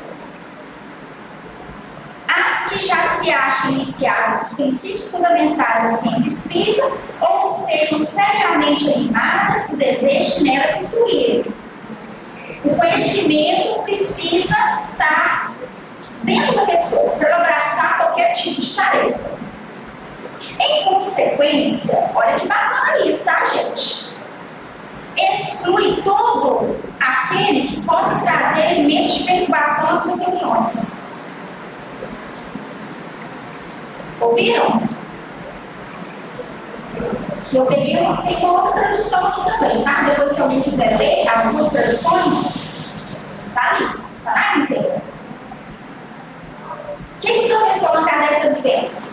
Como que você mantém no grupo alguém que está trazendo no grupo perturbações para todo? Vocês já viram ou já presenciaram algo semelhante? Gente, vou perguntar novamente. Vocês já presenciaram em alguma instituição algo semelhante? Uma pessoa que está ali, mas a pessoa parece que ela está ali só para causar. Obrigada. Tá. Ficou claro para vocês? Aí a pessoa diz, mas a gente tem que ter caridade com a pessoa. Pergunta para ela qual é a caridade. E a gente tem que entender também o que é caridade. Porque senão fica complicado, prejudica-se o todo por causa de uma pessoa. Nem sabe o que essa pessoa quer. Porque tudo contar se a pessoa não estiver sintonizada, formada. Então a gente agradece inicialmente. Mas a nossa proposta é essa. Então talvez seja interessante assim, você buscar uma instituição que guarde mais relações com seus princípios. E quando a gente também está num lugar que você olha e fala, não tem nada a ver comigo, está fazendo o que lá? Aí vem a missão, mas eu tenho uma missão, não tem nada, você tem missão com você. Está num lugar que tem nada a ver com você, vou procurar um grupo que tem, vou procurar uma... Tem muita instituição por aí. O mais importante é a gente ter esse senso crítico para analisar. Então ele fala, não se deve deixar permanecer numa instituição espírita alguém que só está causando perturbação. A gente tem tanto compromisso importante para cumprir, para permitir permitir que uma pessoa de dentro da instituição trabalhe todo. Lá na instituição que participamos, na Sociedade Espírita Allan Kardec, tivemos que tomar uma decisão nesse sentido, de desligar uma pessoa, de convidar gentilmente para se desligar da instituição. Por quê?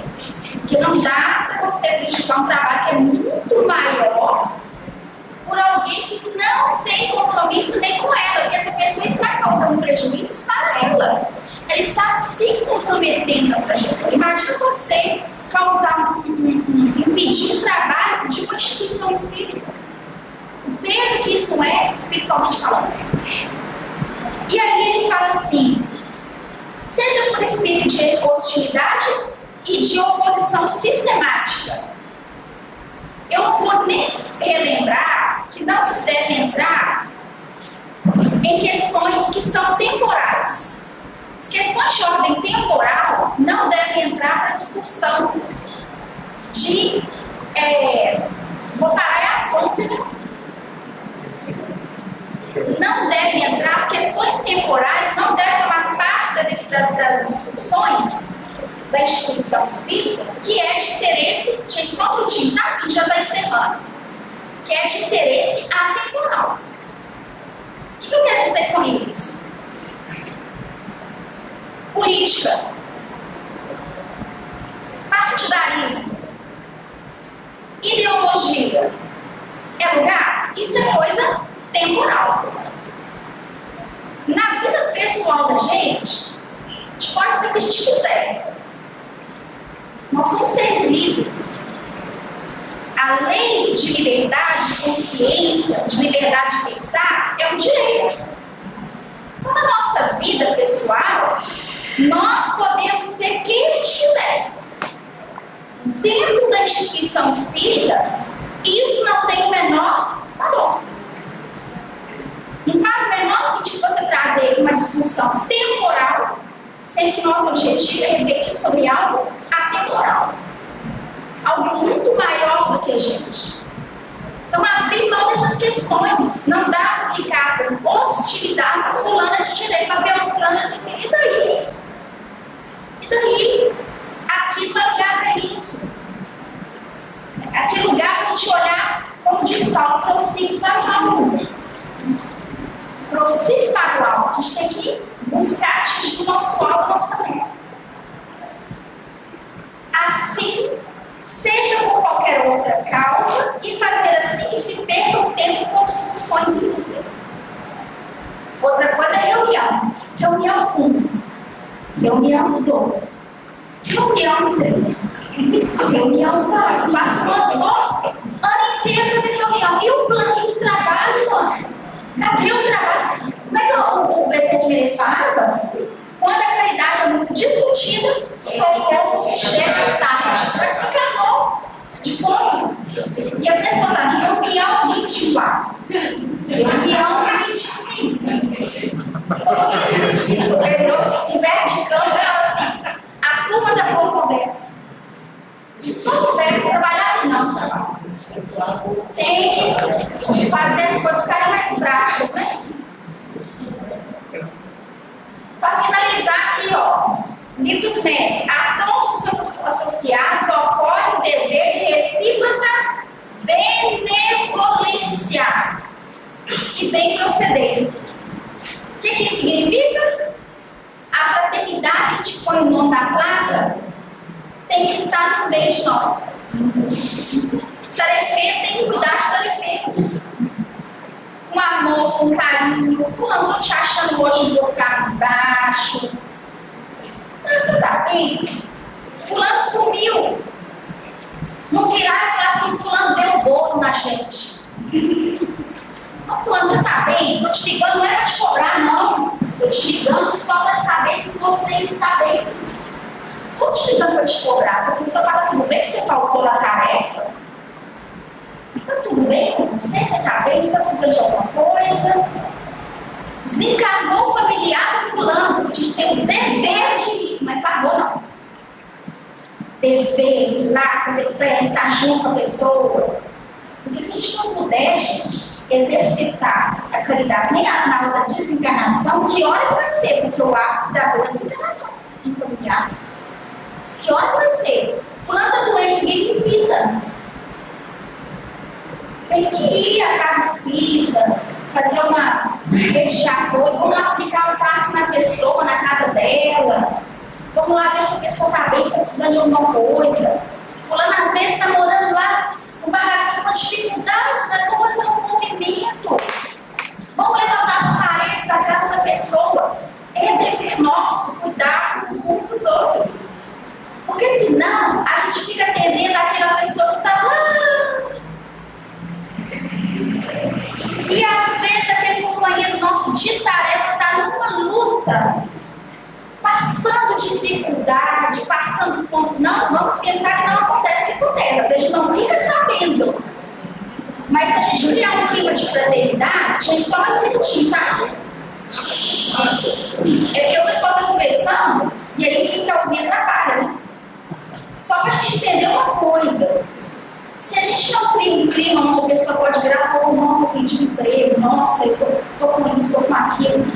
Eu falei isso há 2 semanas atrás no curso de acolhimento. Nossa amiga vai lembrar disso. Vai lembrar. Às vezes as pessoas vão buscar acolhimento em outra instituição, mas não busca na sua.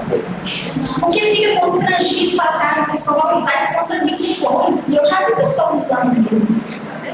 Então, a gente tem que criar uma parceria. Agora, uma coisa que eu tô achando lindo aqui, tá?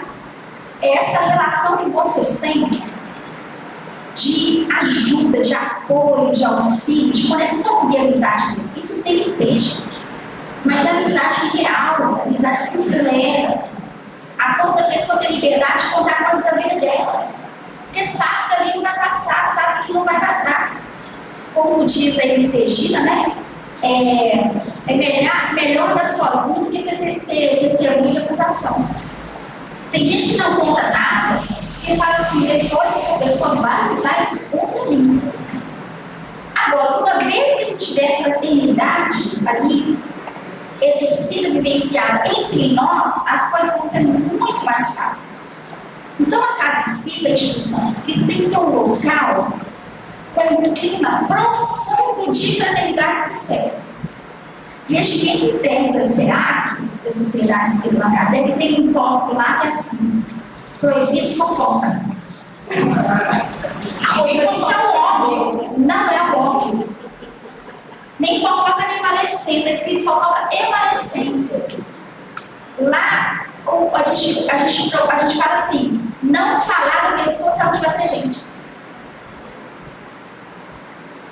Volto a repetir, a treva às vezes entra numa instituição, destrói ela, porque entra através da gente.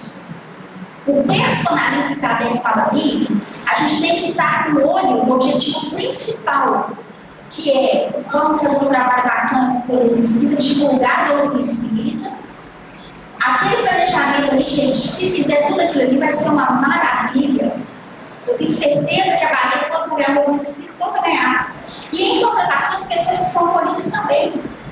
As pessoas que frequentam, as pessoas que fazem tratamento espiritual, os espíritos que são acolhidos às reuniões mediúnicas, todo mundo ganha com isso.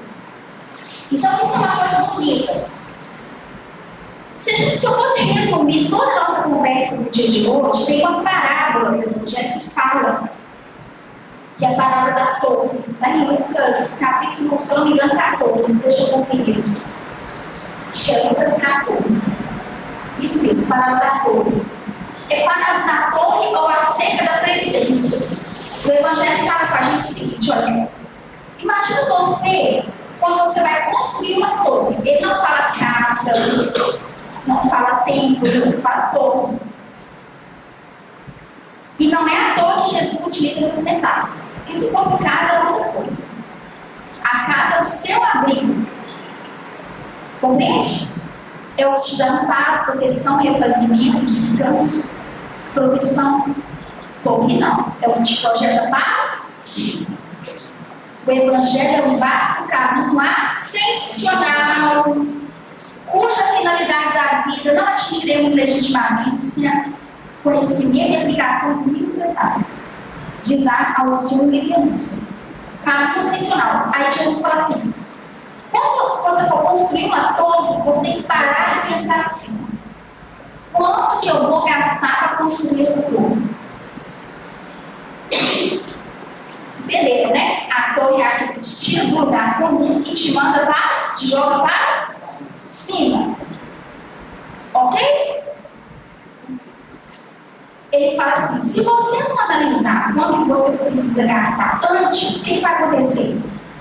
Você vai começar a construir e vai parar agora no meio do caminho. O que é construir? Quando você vai construir qualquer coisa, você tem que bancar a construção. Você tem que pagar, você tem que tirar algo de si para edificar aquilo. Ninguém edifica uma torre com pensamento rasteiro. Pensamento de imediatismo. Vou pegar essa tarefa, porque, nossa, coordenação. Coordenador que mais trabalha. Presidente da casa que mais trabalha. Ah, mas aqui não é, então deveria. Tem que ser o primeiro a chegar e o último a sair.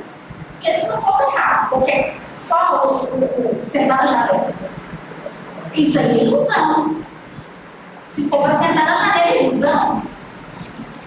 Então, você edificar uma torre, você tem que abrir mão, se desprender de determinadas questões da vida que você trava aqui, ó. Que deixa enxumbado na terra, plantado na terra. Ninguém edifica uma torre com personalismo. Você tem que abrir mão do personalismo. Você tem que abrir mão dos exibicionismos. Você tem que abrir mão do orgulho. Você tem que abrir mão. Você tem que abrir mão do eu. O meu bem, o meu. E o todo. E a visão do todo. E o bem do todo. A pessoa quer dar uma opinião e ela quer que a opinião dela seja a melhor. Não é melhor silenciar um pouquinho e deixar o outro falar? Vamos supor que a gente junta aqui um grupo de estudo. Aí tem aquelas pessoas mais velhas de estudo, tá? Não é de idade, não. Isso é materialismo, quando você apega essas questões de corpo, é materialismo, tá? Você pega uma criança, um menino lá de 15 anos, vai maduro que muita gente. Então, vamos pensar. Aí senta todo mundo lá. As pessoas que têm um conhecimento maior têm que estar um pouquinho reguladinho ali, ó. Para que as outras sejam de ferro. Porque se a pessoa que tem mais conhecimento para começar a falar, ela constrange todo mundo. Nesse caso, nessa perspectiva que eu estou colocando, que é o convite que o Evangelho nos faz, é abrir mão disso. Bom, o grupo vai ganhar mais com todo mundo participando, então para que eu vou falar? Eu me retiro aqui, me coloco aqui na minha condição, vou exercitar a escutatória, como dizia muito bem o Rubem Alves, todo mundo quer fazer curso de oratória, ninguém quer fazer curso de escutatória. Deixa eu ouvir aqui, perceber como o pessoal tem pensado, refletido. Aí é o tijolo que você colocou. O Evangelho está dizendo para a gente assim: entenda que nós vamos precisar desapegar de várias. Se a gente quiser o caminho ascensional, se a gente quer a edificação da torre, o crescimento, a iluminação de nós mesmos, é necessário abrir mão. É necessário que eu diminua para que o Cristo cresça, disse João Batista. É a eles que você deve seguir. O que eu tinha que fazer, eu já fiz. Um tarefeiro faz até uma parte, fala, olha, já dei o que eu tinha, gente. Outra pessoa vem, complementa, o outro vem, complementa, todo mundo ganha. Não tem ninguém que faz um trabalho sozinho. Ninguém. A pessoa que acredita nisso é um quadro de alienação. Por isso os 12. Depois, por isso os demais discípulos. E para a gente finalizar, a gente tem que entender também, para fazer o coroamento da nossa reflexão da manhã, entender também que, mesmo abraçando a tarefa do Evangelho, os nossos desafios, as nossas dores, as problemáticas da vida, elas vão continuar nos visitando normalmente. Essa é a nossa luta, essa é a escola da vida, como diz o filósofo Nietzsche, a luta é essa, a vida é essa,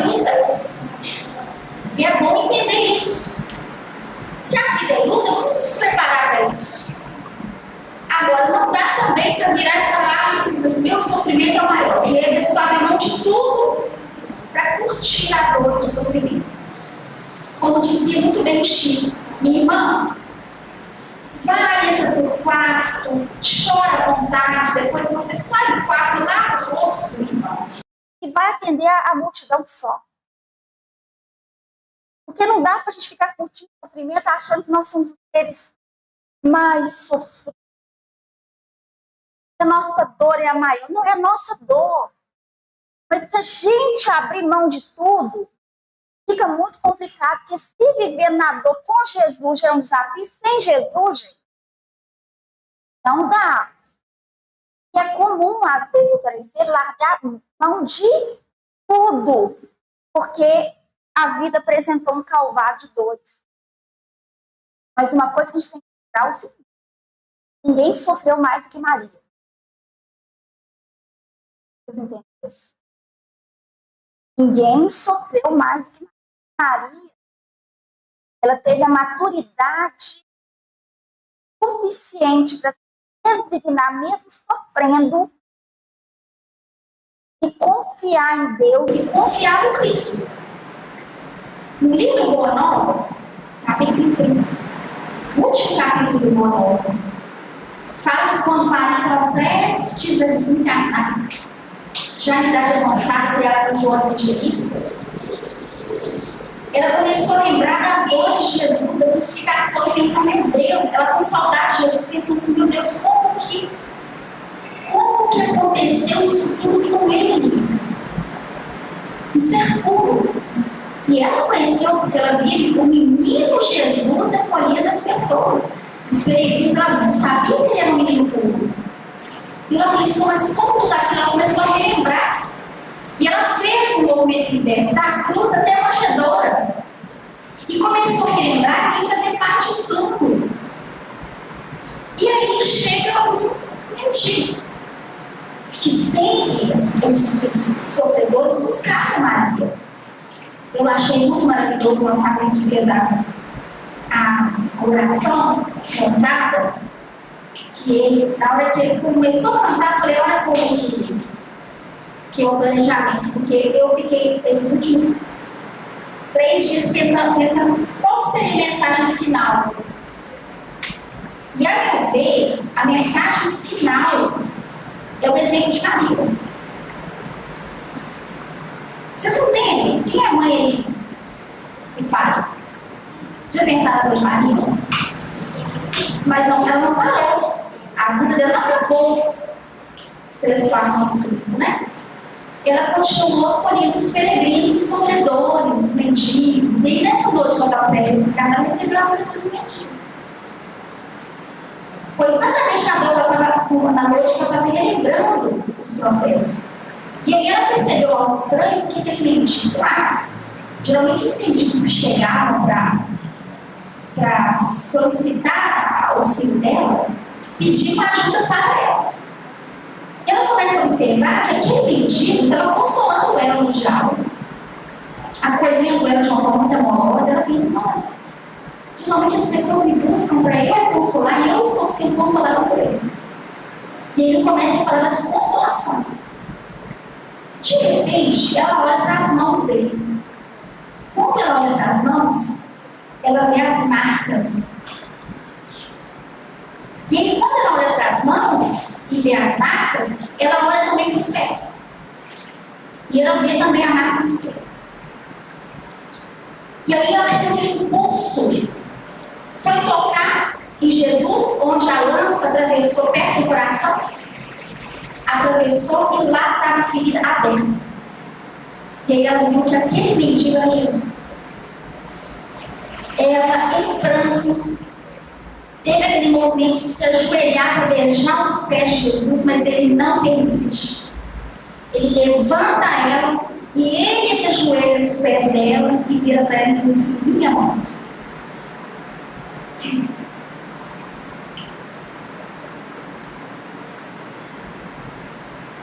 É da vontade do meu Pai, no meu reino, tu sejas a rainha dos anjos. E ela começa a ouvir um coro celestial dizer: Maria pediu para Jesus na desencarnação? Deixa eu ver os cristãos que foram presos. Já tinham sido crianças presas, velhos, mulheres, que iam ser comidos por leões. Maria falou, pelo amor de Deus, deixa eu ver esses nossos irmãos. Deixa eu ir lá abraçar esses nossos irmãos. Olha o pedido de Maria, gente. E aí, quando ela vai lá, que ela entra naquele local, ela pensou, meu Deus, será que eu devo rogar liberdade para eles? E ela falou assim, não, mas Jesus nos ensinou que com ele todo fardo é leve e todo jugo é suave. E ela se aproximou de uma moça novinha. Falou para ela assim, irmã, canta. Canta as alegrias. Transforme a dor na terra em alegrias dos céus. Canta, minha irmã. E aí aquela moça, como que numa inspiração, pelo abraço amoroso de Maria, ela começa a cantar. Esse é um ensino, gente. É um ensino que tira a gente do lugar comum. É um ensino que liberta. É um ensino que transforma. Não é um ensino para a gente ficar distanciando da realidade. Jesus não foi parar na cruz à toa. Para mostrar para a gente, olha, é muito melhor ser vítima do que algoz. É muito melhor ser ferido do que ferir. Continue a sua trajetória, firme no propósito, colocando o bem de todos acima do nosso próprio bem. Claro que não transferindo, né? Dentro daquela colocação que nós já refletimos. Então, que fique para nós, todos nós, esse incentivo das mensagens abordadas, das lições. E quem sabe numa outra oportunidade a gente não possa voltar de novo para continuar a nossa conversa, continuar. Vocês não comentaram nada, eu não achei muita graça nisso. Né? Ah, vai ter um outro momento. Então tá bom. Ô, gente, muito obrigada, viu? Pela oportunidade.